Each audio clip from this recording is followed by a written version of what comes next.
Arestado ang 4 na lalaki ng mga otoridad matapos mahuli sa aktong panluloob sa isang hindi na nag-ooperate na hotel sa barangay Balintawak, Lipas City noong Linggo ng umaga.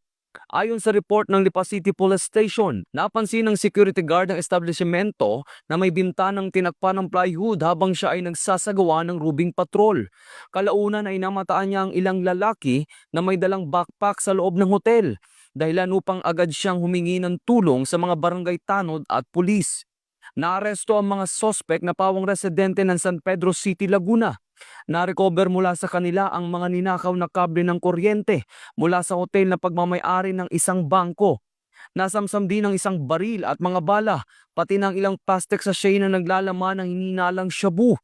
Naharap ang mga sospek sa kasong robbery, paglabag sa Republic Act 10591 o Comprehensive Firearms and Ammunition Regulation Act at RA 9165 o Comprehensive Dangerous Drugs Act of 2002.